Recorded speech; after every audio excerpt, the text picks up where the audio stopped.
On est parti faire un truc architectural et tout ça, où on rentre vraiment dans les détails de l'intérieur. Ça, tu vois. J'étais en train de prier et tout.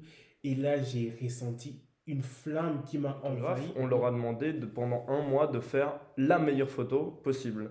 Et tu as une autre équipe de photographes, on leur a dit C'est faites aussi comment ça change. 100 L'intelligence artificielle est vraiment, vraiment présente. pour voir si t'es telle ou telle personnalité parce que bah, il a appris ça. Sans rire parce que je vois ce genre de choses, genre, ça marche jamais avec moi, genre. Ah ouais? Je te promets, à chaque fois, genre, surtout les gens qui font une fixation sur l'astrologie, tu vois. Mhm. Ils disent, ouais, t'es scorpion, mais comment ça se fait que t'es pas comme eux? Comment ça se fait que t'es comme ça et comme ça? Parce que je suis une personne vraiment hyper joyeuse tout le temps, Mhm. tu vois, pas du tout rancunier, genre. Vraiment.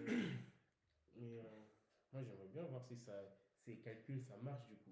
Parce que, Mais il y en a, en fait, moi je pense que c'est des probabilités et que en général, ouais, et que en général, tu essayes de trouver allez, le plus de probabilités possible pour que la personne s'identifie au truc et ouais, que ta théorie ait raison, tu vois. Comme ouais, l'astrologie, tu vas voir, on va voir l'astrologie de ce matin, tu vas voir que tu vas t'identifier au truc parce que ils sont assez intelligents pour essayer de te faire identifier à la situation, peu importe à quel moment de ta vie ouais, t'es. ouais. C'est quelque part aussi l'étude de l'être humain en général, en fait.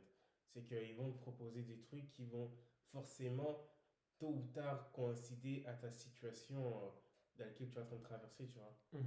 Ouais. Ouais, Rigoler. J'aime trop rigoler. Bon, c'est vrai. bah mec, c'est un bonheur de rigoler, il faut rigoler, il faut être heureux. Vas-y, let's go. Je voulais te demander, c'est quoi genre le logiciel que tu utilises pour faire genre les montages? Les montages, quel montage vidéo et tout ça? Le montage pour les maisons, la représentation de structure et Ah, tout. ok, ok. Le truc, Explique ce que tu fais comme étude. moi, je fais architecture d'intérieur. Ça consiste à la rénovation. Ça veut dire que les clients contactent soit un architecte d'intérieur. Et cet architecte d'intérieur rentre du coup en relation avec le client. Et le client lui soumet des propositions de ce qu'il veut faire. Par exemple, il veut une chambre avec du marbre ou alors avec du bois, mais il veut pas que ce soit vraiment du bois. Du coup, nous, on doit trouver des idées en Mhm. fait qui doivent correspondre à ses attentes et on met aussi les prix, tu vois. On met les prix sur le projet, combien ça va coûter, 10K, 11K et tout ça. Ça dépend aussi du budget du client. Le client nous soumet un budget et c'est nous de vraiment pouvoir trouver finalement quelle est la chose qui va correspondre à ce budget-là. Ou alors, on fait beaucoup de visites de chantier.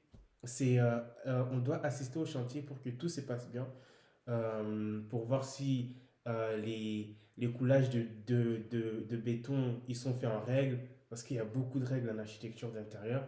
Et ça, c'est un peu côté pratique. Mais sinon, les programmes que j'utilise, par exemple, pour les plans, ça s'appelle AutoCAD. Ouais, c'est normalement tous les étudiants passent par là. AutoCAD, c'est maître des chantiers, architecte d'intérieur, tout le monde passe par AutoCAD. C'est vraiment pour faire les plans et tout ça. Pour la conceptualisation en 3D, j'utilise une application qui s'appelle SolidWorks. Mhm. C'est vraiment une application d'ingénieur, mais mon prof, il a vraiment pris ça pour faire de l'architecture d'intérieur. On ne comprend pas pourquoi, mais bref. Mais ça fonctionne bien? Oui, ça fonctionne très très bien. Là, on est parti pour. Par exemple, je sais que là, on est parti pour faire une stand d'une marque. Moi, j'ai pris une marque de nouilles comme ça parce que j'aime beaucoup le Japon. Mhm. Euh, Pendant un mois de faire la meilleure photo possible. Et tu as une autre équipe de photographes, on leur a dit faites 100 photos différentes et puis vous nous les présentez. Donc tu en as une qui doit en faire une parfaite, entre guillemets ouais. la meilleure possible, et tu en as d'autres, tu as l'autre équipe qui va en faire 100.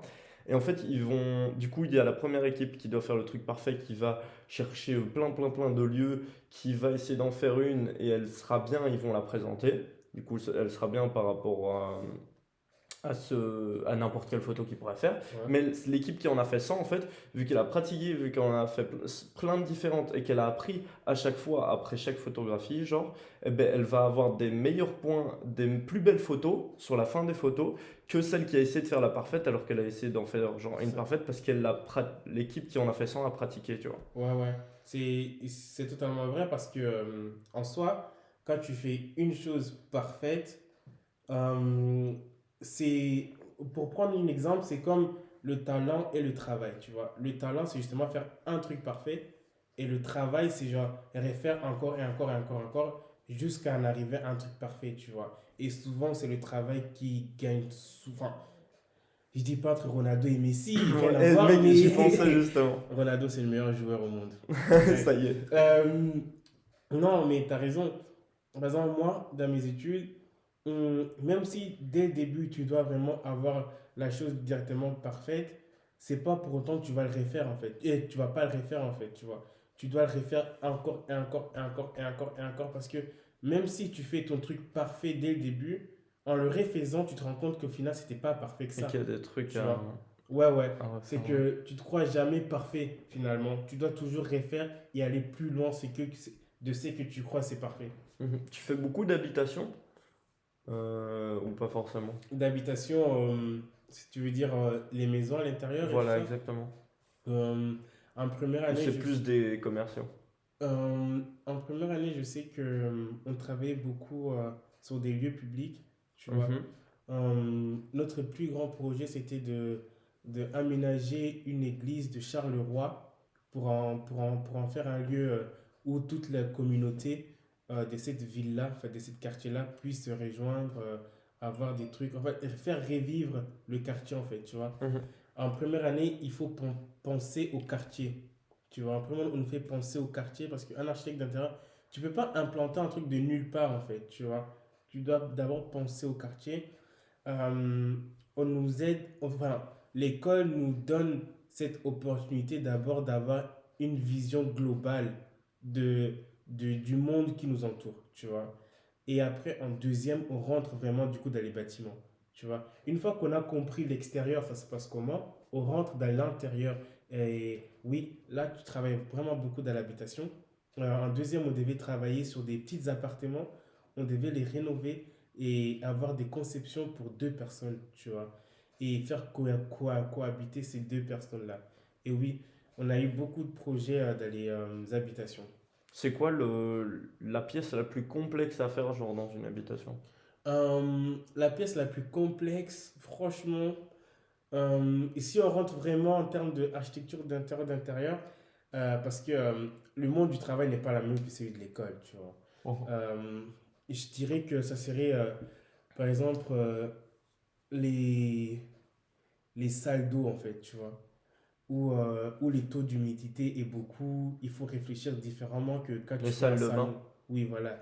Les salles de bain et tout ça, tu dois réfléchir différemment que lorsque tu fais un salon, tu vois. Mhm. Parce que dans la salle de bain, il y a énormément d'humidité, les tuyauteries et tout ça. Parce que souvent, on n'y pense pas, mais un architecte d'intérieur doit savoir comment passent les tuyauteries, l'électricité, le chauffage, tout ça, tu vois. Le chauffage par sol, les chauffages, les radiateurs, tout ça, on doit pouvoir les étudier, tu vois. Mais sinon, il n'y a pas vraiment un truc vraiment compliqué parce que tous les espaces sont presque les mêmes, mais l'attention se porte plus sur les pièces où les gens vont vivre comme le salon ou la cuisine, tu vois. Mhm. Mais C'est tu là fais que... plus, c'est plus de la rénovation que de la décoration. Vous faites pas Exact, vraiment. Ouais. exact. Parce il y a quelque chose qui s'appelle la création d'intérieur. Ça, c'est vraiment pas de la décoration pour ne pas cracher sur leur nom, mais c'est des gens qui vont penser du coup à, à la peinture de ta maison, à des trucs comme ça, au choix de tes meubles et tout ça, tu vois. Mhm. L'architecte d'intérieur, c'est une personne qui fait ça, mais pas que ça, tu vois. Il fait aussi la rénovation, c'est-à-dire casser les murs, refaire les murs, casser le sol, refaire le sol. Et des projets neufs? Oui, des projets neufs aussi. Tu peux faire des projets neufs. Ça veut dire que d'abord, euh, tu, tu travailles avec le client, tu vois. Après, tu soumets les propositions à un architecte d'intérieur, non, pardon, à un architecte tout court. et l'architecte va soumettre ce même projet à un ingénieur. Tu vois. Sur un projet, il n'y a jamais une seule personne qui travaille. C'est un architecte d'intérieur, un Un ingénieur. ingénieur. Oui, et les ingénieurs, il y a plusieurs ingénieurs. Le promoteur immobilier, C'est c'est un ça, nouveau projet. exactement. Les entrepreneurs qui Les construisent. entrepreneurs. Mais les entrepreneurs sont juste là pour fournir tu vois, les matériaux qu'on a besoin. Mais sûrement, mais vraiment dans les bâtiments, il n'y a que les ingénieurs, les maîtres des chantiers, les architectes d'intérieur, les architectes qui travaillent dedans intensivement, tu vois. Sans compter bien sûr tout ce qui est maçon et tout ça, c'est eux qui font le plus gros de Ouais, travail. ouais. Parce que nous on réfléchit juste, nous on est là pour surveiller tout ça, mais sinon c'est les maçons et tout ça qui font le travail de chantier, tu vois. Ouais. Mais ouais, nous on réfléchit beaucoup sur le salon et la salle à manger. Et non, pardon, et la cuisine, tu vois, parce que c'est là que les gens passent le plus de temps. On doit savoir quel matériau utiliser, par exemple, tous les îlots centrales, comment est-ce que la lumière va rentrer au salon, tu vois, comment, en fait, beaucoup de choses. Est-ce que, par exemple, les poutres vont pouvoir être visibles ou pas, tu vois, au salon, par exemple, ici, on a les gîtes qui sont visibles, mais est-ce que les gîtes doivent forcément être visibles ou pas, tu Mhm. vois, quelle ambiance ça donne, on doit toujours penser au client. Les gîtes, c'est genre les trucs Ouais, en bois. ouais, c'est ça, c'est les Tu sais trucs que en ça bois a là. été rajouté, genre je sais pas si ça tient vraiment, je crois que c'est Mais plus c'est déco, genre. peut-être que c'est pur de tu peux toucher? Bien sûr, bien sûr. Mais il me semble, bah, en tout Il y cas a quand le moyen que. bâtiment a été fait, ma mère l'a rajouté pour la déco en fait. Ouais, parce que c'est possible que c'est. Ouais, ouais, c'est de la déco parce que j'ai Mhm. vu qu'à l'intérieur c'est coupé. Enfin, il y a un trou dedans. Ouais, c'est la pure décoration. Mais ça arrive que c'est pas la pure décoration, tu vois. Ça arrive que Ça ça, arrive que c'est des vrais gîtes et tout ça. pour pouvoir faire tenir, ouais. Ouais, mais sinon, ouais, ça c'est de la décoration et tout ça. Mais franchement, pour t'expliquer le mieux possible, c'est quoi un architecte d'intérieur et les projets qu'on fait, c'est vraiment un architecte d'intérieur doit pouvoir satisfaire aux besoins de son client, tu Mhm. vois, pour que lorsqu'il rentre dans sa maison, il se dise, waouh, j'aime beaucoup ma maison. Le service client doit être excellent. Exact, exact. Mhm. Parce que après, s'il y a des problèmes, en fait, c'est que ça retombe sur nous. Vous faites l'extérieur aussi dans le sens Ouais, toutes les plantes qu'il faut essayer d'avoir les places de parking, tout ça. Parce que quand j'ai entendu que quand un promoteur immobilier veut faire un projet, il doit avoir un certain quota de verdure, un certain quota de ouais. places de parking, etc. Est-ce que vous l'aidez dans cette démarche-là? Honnêtement, j'ai pas beaucoup de connaissances sur ça. Mhm. Euh, Il peut, possible, possible, parce que on peut aussi réfléchir sur comment est-ce que les voitures doivent rentrer, la circulation, comment ça se passe. Peut-être c'est mieux peut-être de demander à un urbaniste, tu vois, et Mhm. de pouvoir réfléchir à ça parce que c'est les gens qui sont vraiment spécialisés à l'extérieur, tu vois. Parce que nous, les architectes et les architectes d'intérieur et tout ce corps-là qui touche au bâtiment, on réfléchit pas forcément à l'extérieur, tu vois. À l'extérieur, ce sera Ouais. plus les ingénieurs, les autres types d'ingénieurs. Parce qu'il y a des ingénieurs des bâtiments qui s'appellent les ingénieurs en technique spéciale, les ingénieurs comment ça s'appelle, en sonorité, comment on appelle ça encore? Moi, j'aurais dit En ingénieur en sonorité, on va dire sonorité, voilà. ingénieur en sonorité. Acoustique, voilà, Oui. acoustique. Et tout ça, tu vois. Il y a beaucoup d'ingénieurs, enfin, deux, trois types d'ingénieurs dans un bâtiment. Sinon, il y a les ingénieurs civils et tout ça, qui sont plus peut-être à l'extérieur et tout ça, tu vois. Mais franchement, pour l'immobilier et tout ce qui touche à l'extérieur, on pourrait y réfléchir, mais je pense que c'est un autre type de corps du métier qui va pouvoir en mettre vraiment la touche finale, tu vois. Ouais, c'est pas nous. Je pense pas que c'est dans notre corde. Toi, tu préfères genre créer de toi-même, genre créer le projet, genre on te dit roue libre et tu fais tout ce que tu veux, ou tu préfères avoir déjà beaucoup de directives des personnes qui te demandent? C'est mieux d'avoir des directives parce que comme ça, tu avances pas dans le vide. Ouais. Parce que, imaginons, du coup, tu me donnes un projet et que tu me dis, vas-y, fais ce que tu veux, il y a moyen que le projet te plaît pas du tout. Ouais. Tu vois. Tandis que Et que tu si tu. travaillé pour rien. Ouais, c'est ça. Et en plus, si tu me donnes. Du coup, si toi, tu me donnes des contraintes et tout ça, déjà, à l'école, on est toujours en train de travailler avec des contraintes. Tu vois. C'est vrai que parfois, on a les cartes libres, mais les cartes libres, il y a quand même un peu de contraintes. Tu vois. C'est mieux d'avoir des contraintes pour savoir que, ok, je dois me baser sur ça pour pouvoir créer un truc. Tu Pour vois. aller droit au but direct. Exact, exact. Par exemple, tu vas me dire, bon, Jérémy, fais pour moi une maison avec qu'il y ait des marbres partout.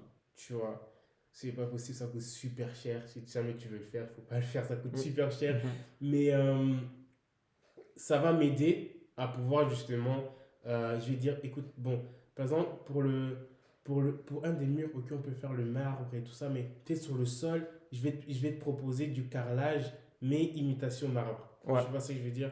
Ouais, on peut faire ça. Ou alors tu me dis, ouais, Jérémy, je veux un super cabane en bois et tout ça, mais je veux pas qu'il fasse trop chaud non plus. Je veux que ce soit une belle maison, mais ce soit que en bois en bois et tout ça. Je peux dire, écoute, par exemple, je peux te faire, par exemple, des sols avec du carrelage imitation bois. Ça, pardon, Mhm. c'est une dinguerie, les carrelages imitation Imitation de bois. bois. C'est vraiment une trempe-l'œil vraiment esthétiquement très beau, tu vois. J'en ai visité du coup aujourd'hui. C'était vraiment magnifique. Et ouais, nous, en fait, on doit toujours proposer des idées que le client nous a données. On doit leur montrer un peu des directives et tout, comment choisir. Vous prenez beaucoup en compte le PEB du coup? Ouais, ouais. Attends, le PIB, c'est genre en mode. C'est la consommation énergétique de ton bâtiment. Ah ouais, c'est ça. Genre un PEBE, c'est un ancien bâtiment Ouais, qui est ouais, tout clairement. défoncé. Un PEBA, c'est un neuf, quoi. On est un architecte d'intérieur, un Genre double, architecte. plus tu passes au simple, au double vitrage, tu gagnes les points de PEB. Exact. Un architecte d'intérieur doit toujours penser à l'économie, tu vois, et à l'environnement. Euh, c'est un truc qui est conseillé. J'ai un peu trash talk, mais parfois c'est l'argent qui parle.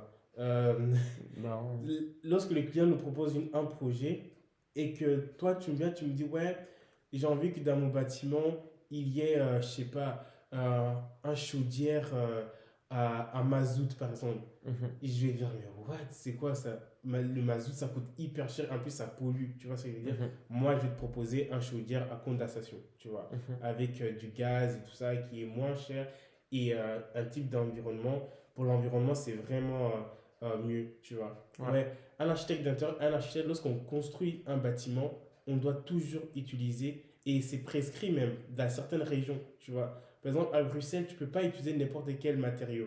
Il y a des matériaux spécifiques que tu dois faire ou rénover avec pour ne pas pouvoir justement, parce que les bâtiments, il faut les penser à 40 ans. Lorsque tu crées un bâtiment, tu construis un bâtiment, tu ne dois pas penser à court terme, tu dois penser sur le long terme. Ouais. Tu vois, dans 40 ans, lorsqu'on le détruit, est-ce que c'est quelque chose qu'on va jeter ou est-ce que c'est quelque chose qu'on peut recycler? Et il faut toujours penser au recyclage, en fait. Tu Ouais. vois, dans un bâtiment, ok, il y a des choses qu'on perd, c'est normal, mais il y a des choses qu'on doit forcément récupérer. On doit toujours travailler dans l'optique de, on doit récupérer et refaire du recyclage. Du coup, ouais, le taux d'énergie vraiment contrôlé. Que, enfin, pas par nous, mais aussi par la commune, tu vois. Ouais. Parce que les bâtiments, ça doit passer par la commune. T'as Il y a des vérifications. t'as beaucoup de calculs à faire? Encore Oui, il y a beaucoup de calculs à faire. Ça dépend des... Qu'est-ce que tu fais? Par exemple, si on te donne vraiment un projet d'une habitation intérieure, par exemple, tu dois calculer les bouches d'aération. Dire, tu le fais pas tout seul, tu vois. Mais tu le fais quand même pour pouvoir commander les bouches d'aération exactes pour cette maison-là, tu Ouais. vois. Tu dois calculer la consommation énergétique de la maison, tu vois. Il y a beaucoup de calculs qui rentrent en jeu lorsqu'il s'agit de rénover un bâtiment. Tu vois ce que je veux dire? Parce que le client, des personnes désirent payer trop cher son chauffage. Tu vois ce que je veux dire? Personne désire non plus ne pas avoir de la ventilation séchoir. Tu vois, du coup, on doit calculer le taux d'humidité pardon, d'une pièce à une autre. Tu vois, comment justement départager ça? Comment est-ce que les La bouches lumière aussi, il y a d'aération. beaucoup de travail sur la lumière? Est-ce qu'on calcule la lumière? Non. Non, pas forcément, à ma connaissance, non. Mais la lumière, c'est un des choses centrales de lorsque on conçoit un projet intérieur. Voilà. Ou, ou- Ouais, du coup, La lumière. la lumière, c'est quelque chose qui joue énormément sur l'émotion de la personne. Lorsque tu rentres dans une pièce qui est tout sombre et tout ça, ça va jouer sur ton émotion. Sur ton Sur ton émotion. aimant. Aussi les couleurs de mur et tout. C'est ça, exactement. Aujourd'hui, on préfère du beige clair ou du blanc, tu vois, pour que la lumière puisse circuler à l'intérieur. Tu vois ce que je veux dire? Ouais. Aujourd'hui, tu vas pas retrouver une maison à l'intérieur, c'est peint en rouge, tu vois, ou alors un bleu foncé. Le rouge, ça rend super, super nerveux. C'est ça. Et en plus, on n'utilise pas des couleurs qui ne fait pas réfléchir la lumière, tu vois. Mhm. Ça doit refléter la lumière et tout ça pour que la lumière puisse circuler et donner un mood finalement dans ta maison. Une sorte d'ambiance dans ta maison. La lumière, c'est vraiment très important. Très important. Et est-ce que vous utilisez déjà l'intelligence artificielle? Ouais, il y a des maisons en fait qui existent déjà. Par exemple, si tu vas à Singapour, euh, dans ce pays-là, en Chine, à côté de Chine, c'est vraiment un pays qui est connu pour des bâtiments à AI, tu vois. Tu vas Mhm. pas me dire que Doja Cat, elle est devenue célèbre sans vendre son âme.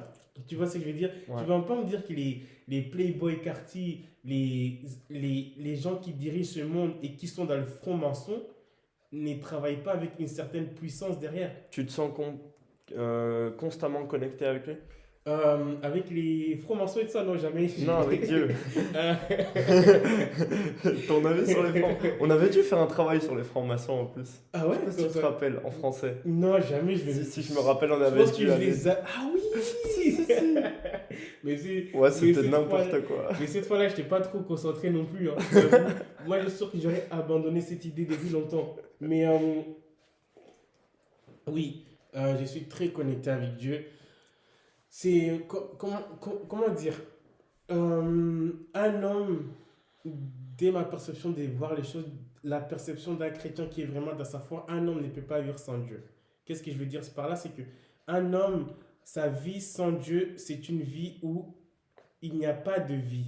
Où en fait finalement, il va vouloir avoir des plaisirs de ce monde, le plaisir charnel de ce monde, euh, satisfaire un besoin et en plus de ça, lorsque tu satisfais ce besoin-là, c'est comme si tu remplis une bouteille, mais la bouteille, elle va se vider à un moment donné. Tu Ouais. vois ce que je veux dire? C'est qu'elle n'est jamais éternelle. Sauf que si tu marches avec Dieu, Dieu te donne la joie, la paix et l'amour, tout ce que tu veux éternellement. Mais il y a quand même un sacrifice pour en arriver là. Bien sûr, il ne faut pas tuer des enfants ou alors égorger un mouton. Non, c'est pas ça, mais c'est ton temps.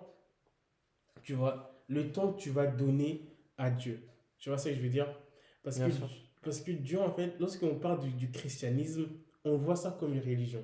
Mais c'est pas une religion. C'est une relation que tu entretiens avec eux. Une manière de penser? C'est ça. C'est une relation, en fait, finalement. C'est que si aujourd'hui, on n'est pas gay, mais si aujourd'hui, on est en couple, c'est bizarre, Ouais, mais tu voudrais que je prenne de tes nouvelles tous les jours. bien sûr. Tu voudrais que j'ai fait des petites intentions pour toi tous les jours.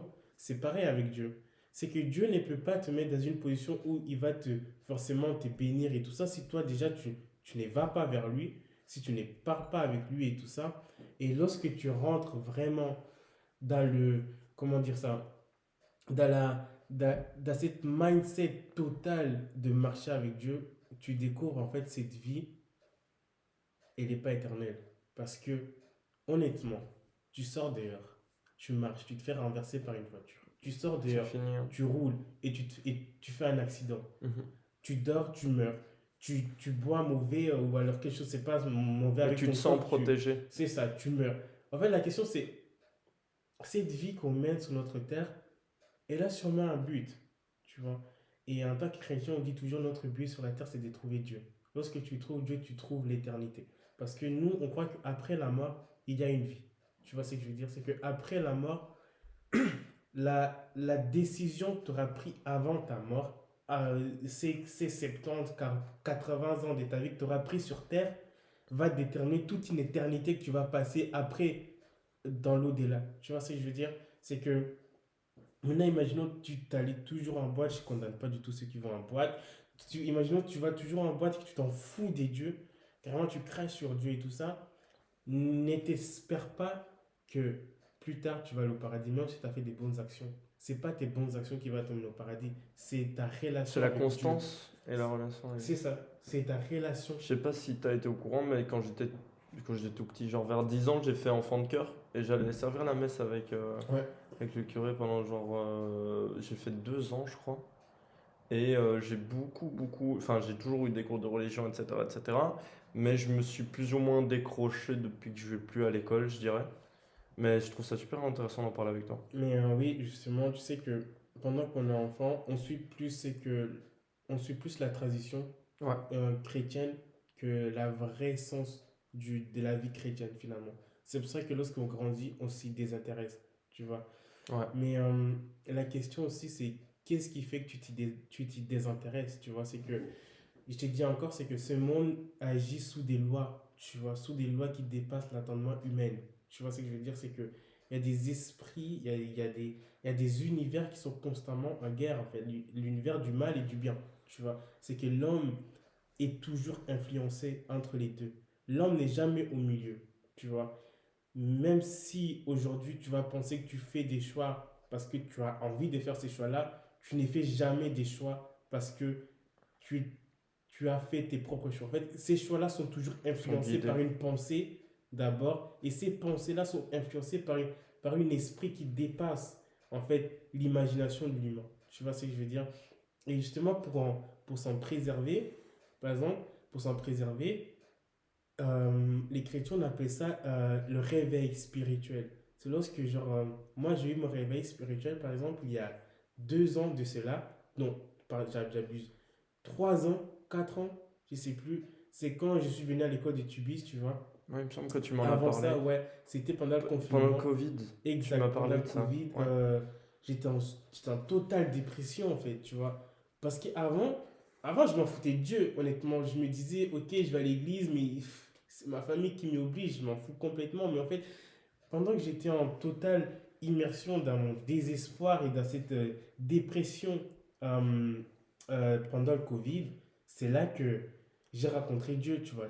Dieu s'est manifesté lorsque tu es au plus bas de ta vie, tu vois. Il peut aussi se manifester lorsque tu es en haut, mais c'est plus facile pour lui de se manifester lorsque tu es au plus bas, parce que lorsque tu es au plus bas, tu fais attention à tout ce qui t'entoure, tu vois. Tu es plus concentré, en fait, différemment que lorsque si tu avais déjà tout dans ta vie. Tu vois ce que je veux dire? Tu n'es pas la même que si tu as tout et que si tu n'as rien. Tu vois ce que je veux dire? Ouais. Et Tu penses très différemment. exact, Tu vas tous les dimanches à l'église? ouais, Ouais. j'essaie d'aller tous les dimanches à l'église, sinon je vais vraiment tous les jours à l'église. Parce que je sais que, en fait, mes projets, par exemple, tout ce que je viens d'en parler, ça sert à rien si je ne mets pas Dieu au milieu de mes projets, en fait, tu vois. Ouais.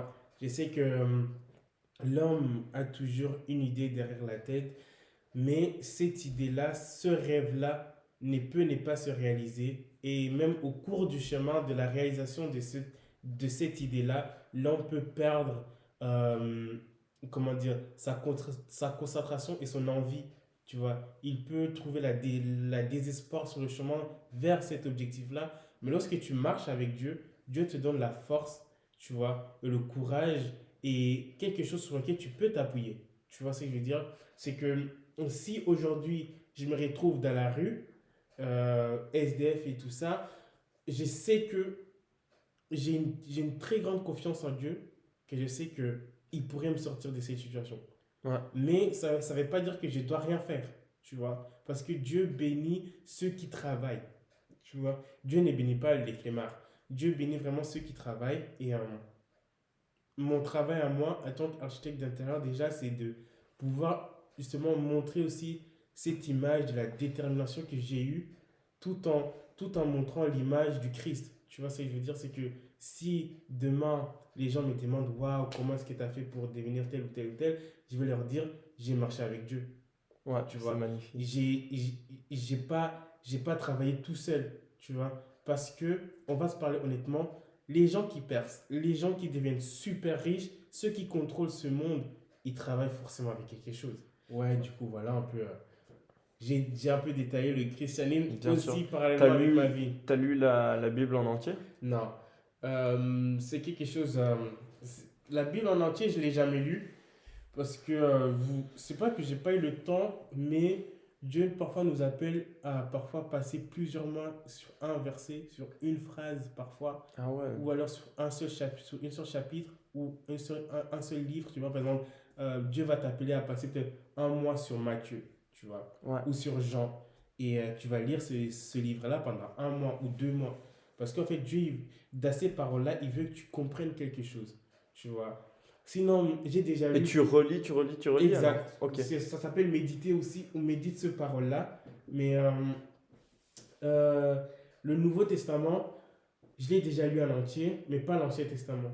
Le Nouveau Testament, c'est vraiment quelque chose qui nous guide, en fait. Tu vois? C'est un peu la clé qui ouvre la porte, tu vois. Et bien sûr, après, tu peux aussi lire l'Ancien Testament. C'est comme Dieu va te guider. C'est comme l'Esprit Saint va te guider, en fait, pour lire la Bible en entier ou alors pour lire que spécifiquement certaines choses, tu vois. Ouais, du coup, voilà.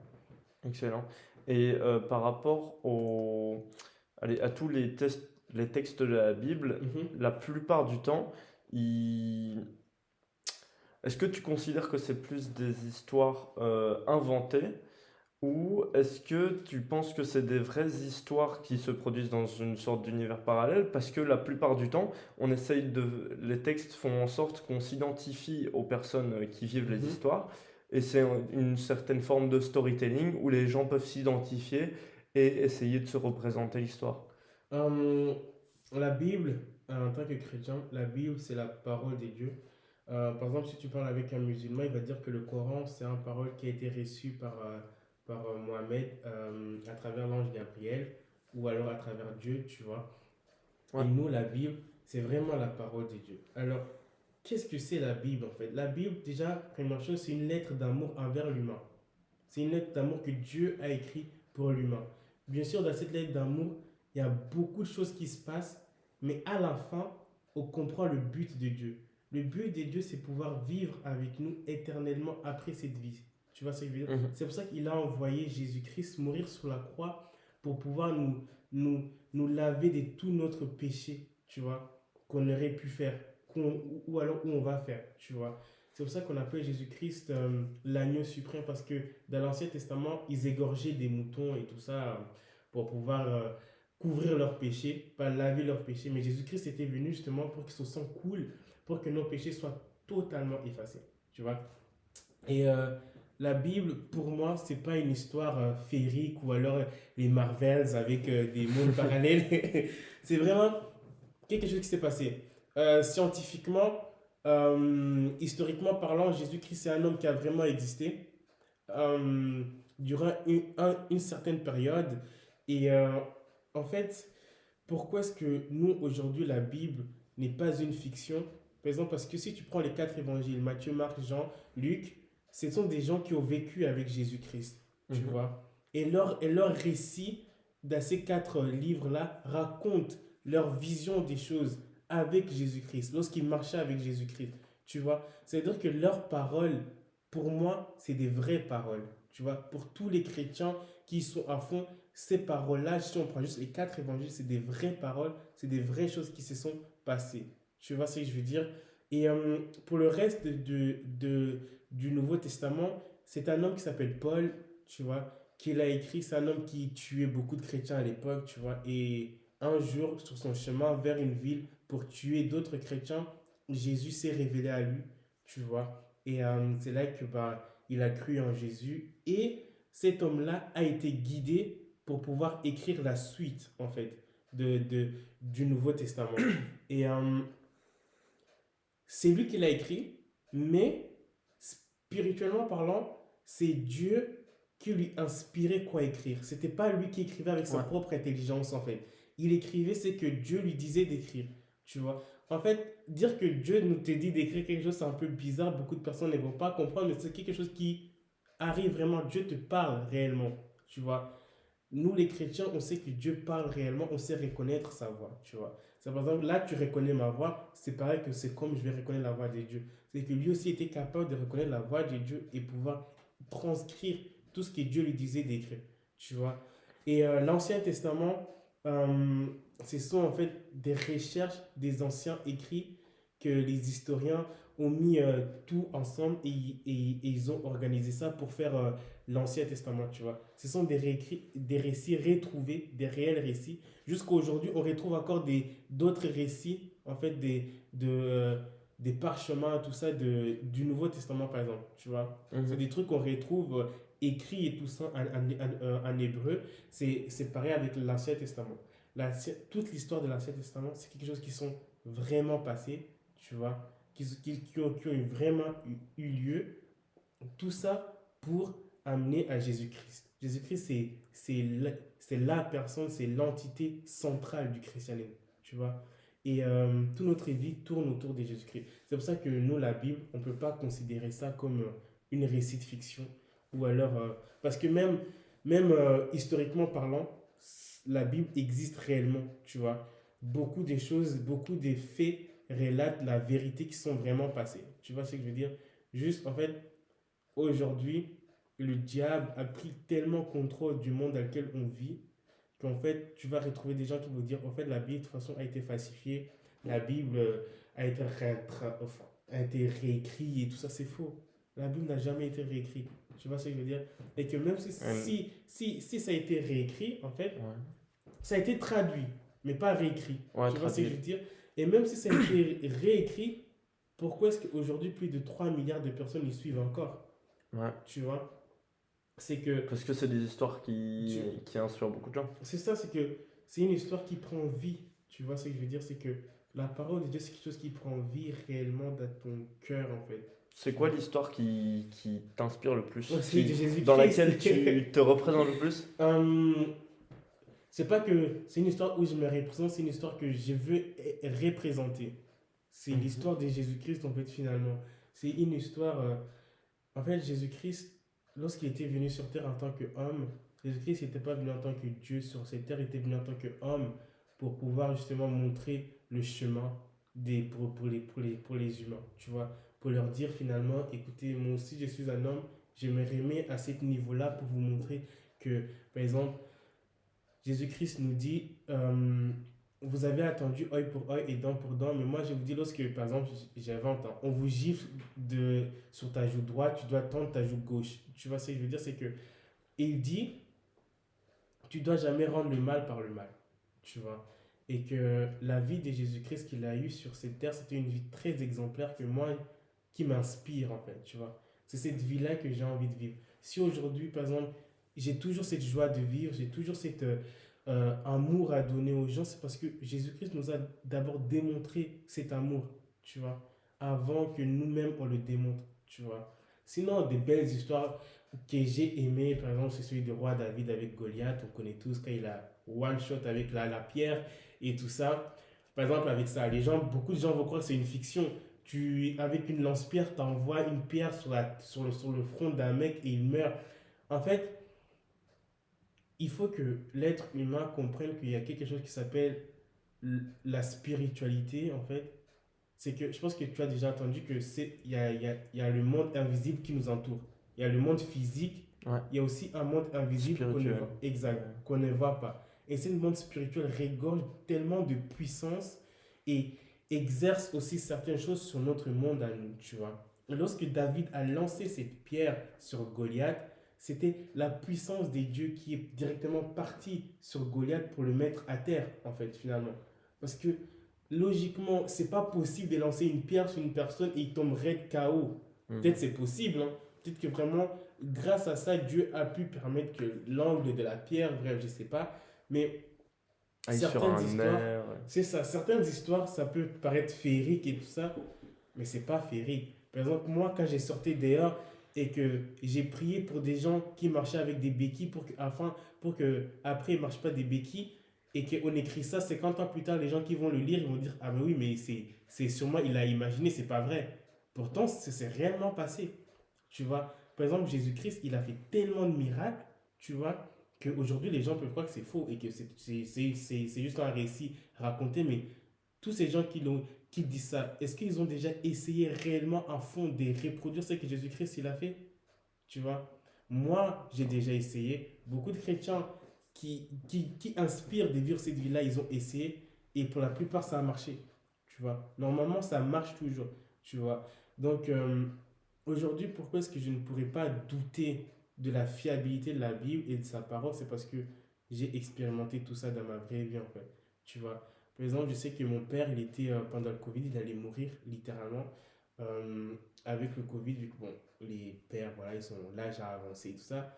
Mais il était vraiment sur le bord de mourir. Avec ma famille, on a décidé de vraiment prier sans manger, sans boire. Tu vois, le jeûne comme le ramadan et tout ça, Ouais. mais vraiment intensivement, genre, où on est vraiment concentré pendant toute la journée, on prie, tu vois.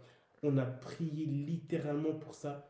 Et le lendemain matin, mon père, il se réveille en forme, littéralement, genre, il était en forme, il pétait la forme, pourtant, quelques heures plus tard, il était au point de mourir, tu D'accord, ouais. vois. C'est Et incroyable. il y a aussi, avant, je vivais à Liège. Quand j'étais venu ici en Belgique, on vivait dans une maison, wesh. C'était tout petit, tu vois, c'était vraiment petit. On a vraiment prié pour que Dieu puisse faire quelque chose par rapport à ça. Et étape par étape, aujourd'hui, je vis vraiment dans une grande maison, c'est pas pour me vanter, mais dans une villa et tout ça, hyper spacieux. Carrément, ça me saoule de faire le ménage tellement que c'est grand, tu Ouais. vois. Mais juste pour te dire qu'en fait, ça encore, on peut dire, ouais, c'est la chance et tout ça, tout le monde peut arriver. Mais comment est-ce que vous expliquez les chances, par exemple, de pouvoir sortir une personne qui était paralysée à vie sur une chaise roulante pour qu'il commence à marcher? Tu vois? Comment est-ce que tu peux... C'est chiant, hein. Faut vraiment Ouais, que j'achète c'est pas grave. des bonnes caméras, c'est vrai. Mais du coup, je disais, c'est que je veux bien que, en vérité, je veux bien ou je veux pas, je sais pas, que tout le monde ait leur pensée du christianisme, que tout le monde a le droit de critiquer le christianisme, de dire que c'est pas vrai ou c'est vrai, de pouvoir y vivre à 100% ou pas 100%. Moi, tout ce que je peux confirmer, c'est que après cette vie, il y a des conséquences dans la vie d'après. Tu vois? D'office, bah, même ici. C'est ça. Tout Est-ce ce que, que tu fais dans ta vie, ça va se représenter par d'autres choses plus tard, à part si tu ouais, t'as rien c'est fait et que ça. t'as pas essayé de changer, pas de changer le monde, mais d'apporter ta patte et d'apporter tes enfants, etc. Exactement. Si tu manges de la malbouffe, si tu manges de la malbouffe tout le temps, ne t'étonne pas que 40 ans, à 40 50 ans, tu as des problèmes de foie et tout ça. Tu vois, c'est pareil, c'est que si tu vis une vie qui ne suit pas celui des dieux, ne t'étonne pas que après la mort, tu te retrouves en enfer. Et l'enfer, souvent on banalise ça, mais tout le monde qui écoute ça, essayez de prendre un briquet et mettre en dessous de votre main. On va voir si vous allez tenir même 2 minutes. C'est impossible parce que ça va te brûler, ça va te faire mal. Mhm. Et dis-toi que les flammes de l'enfer, c'est pire que ça. Et l'enfer, c'est un endroit de solitude où tu es seul dans les ténèbres, pas dans le noir. Il y a des gens qui ont déjà peur dans le noir, mais là, tu es dans les ténèbres. En fait, c'est angoissant plus que l'angoisse. Il n'y a pas de mot qui caractérise le ressenti que tu peux ressentir en enfer. Tu brûles éternellement, ça veut dire que la douleur, elle est éternelle.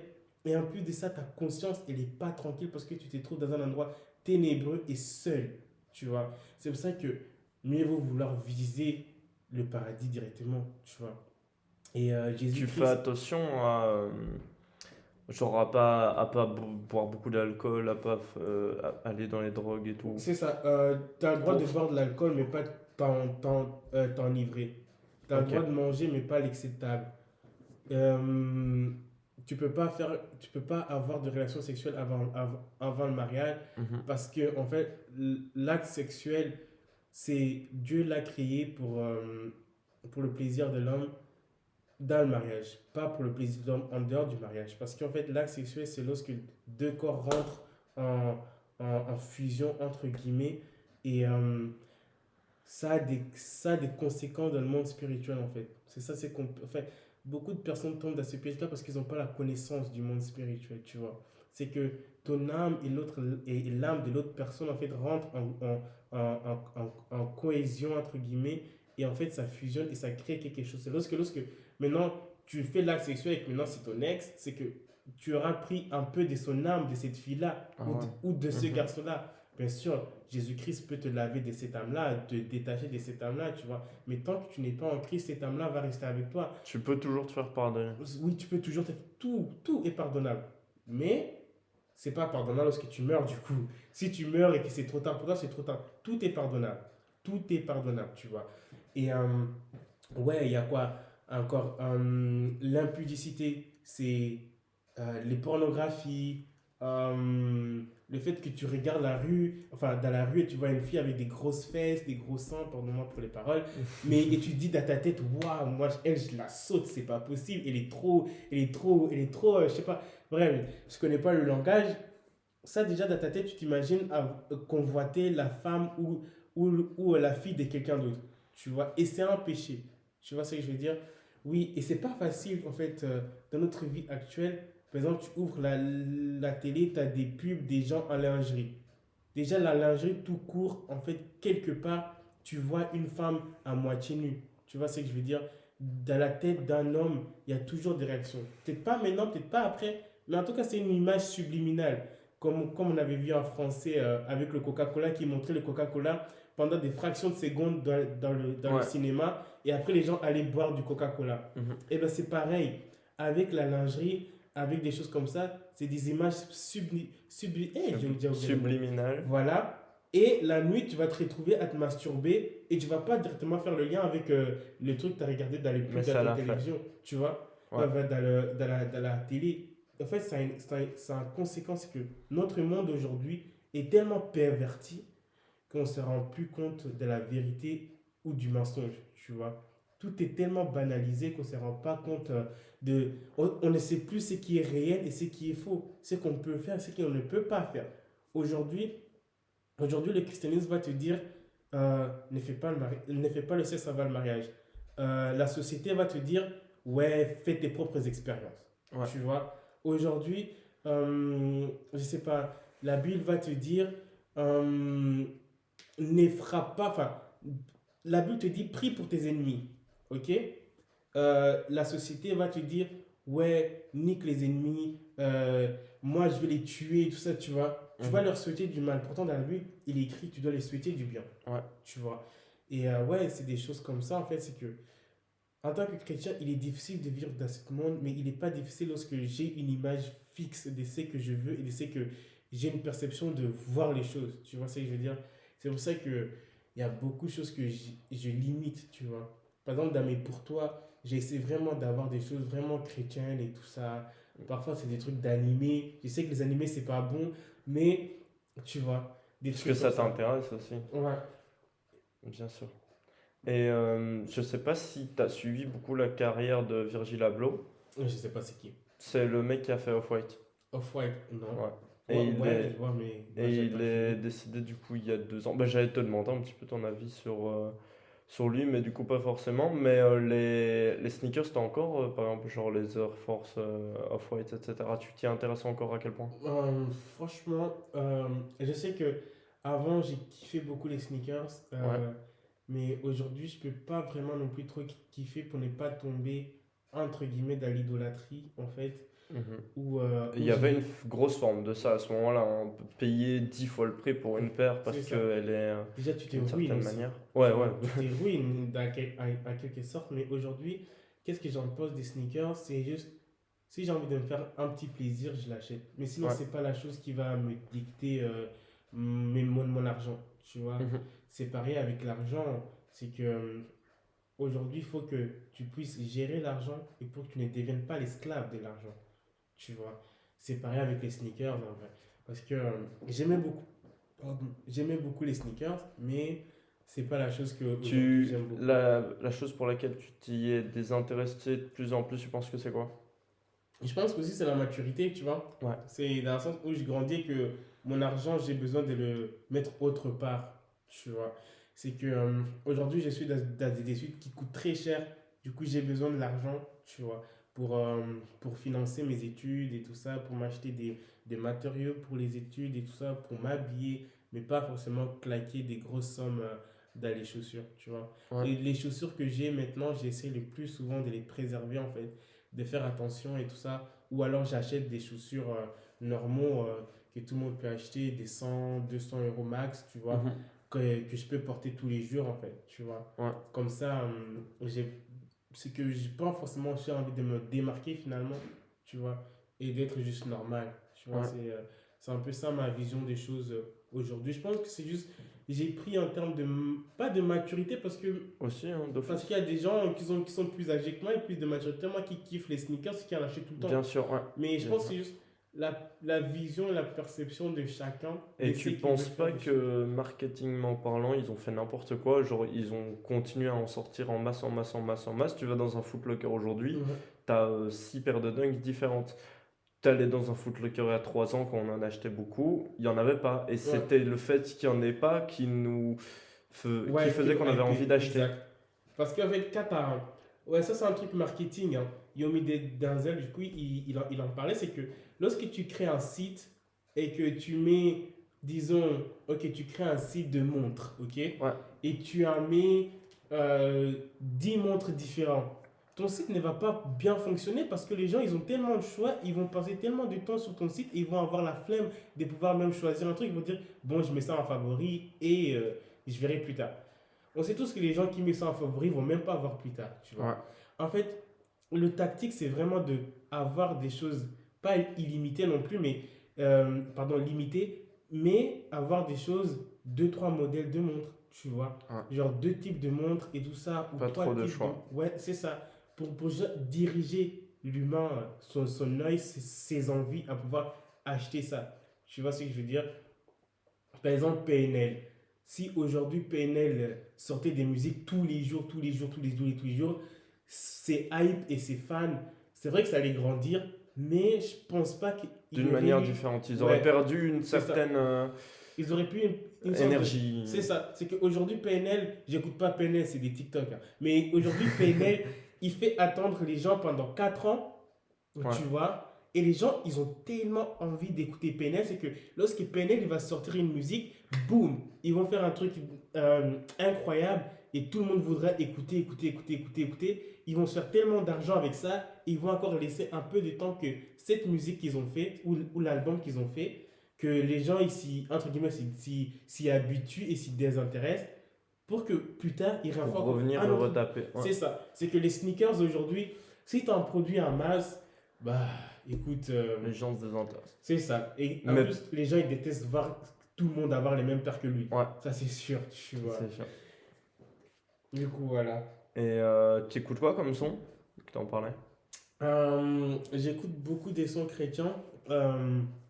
Pas, pas des Oh Happy Day. Les gens ici, ils croient que je me mets à genoux. Non. J'écoute beaucoup des sons comme ça au Happy Day. En fait, je rigole pas. C'est vrai.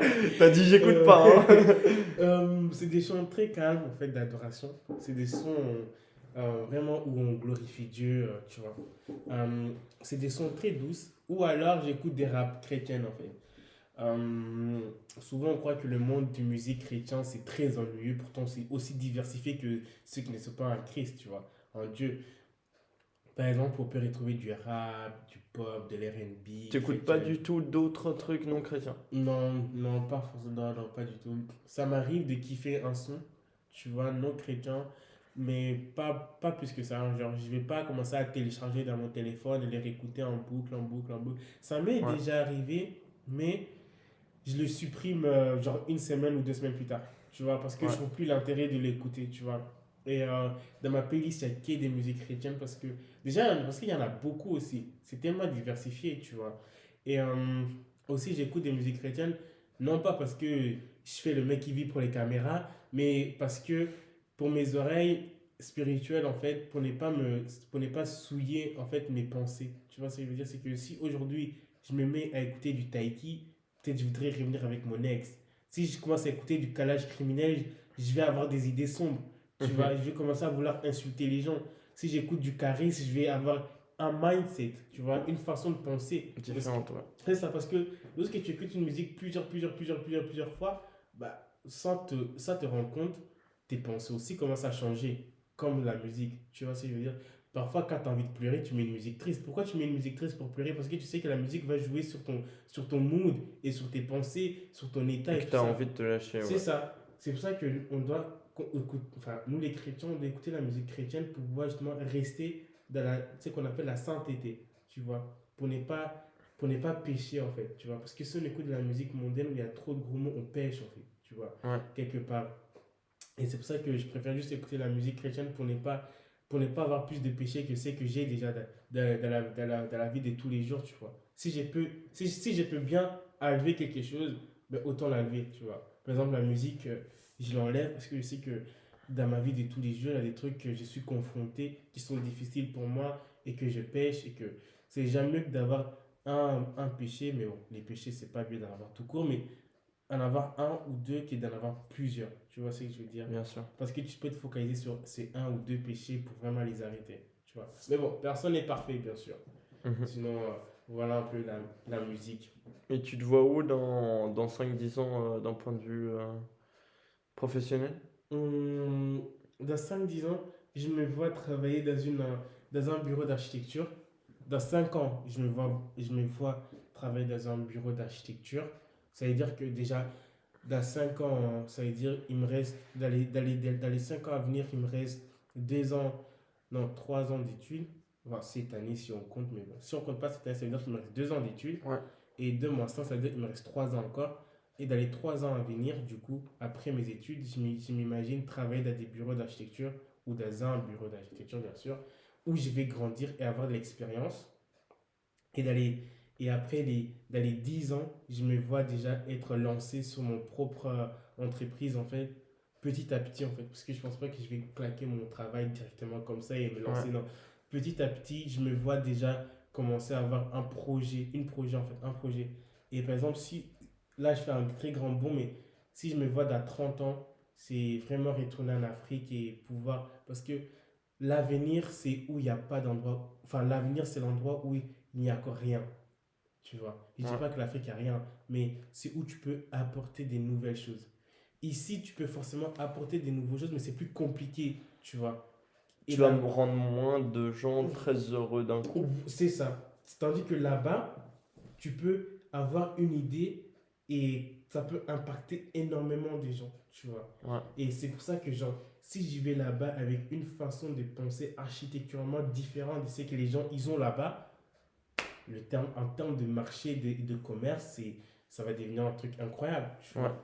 Parce que dans la vie professionnelle, il faut toujours, pas forcément de la nouveauté, mais apporter une fraîcheur dans ce qui existe déjà, tu Mhm. vois. Par exemple, je sais pas, si tu fais de l'e-commerce, c'est sûr que tu vas sûrement créer un e-shop qui est comme les autres, mais qu'est-ce que tu vas faire pour que le tien soit un peu plus démarqué que les autres, tu vois. Ouais. C'est un peu Toujours ça. faire des trucs en Mais plus. sinon, dans 10 ans, je m'imagine vraiment commencer petit à petit à créer mon entreprise.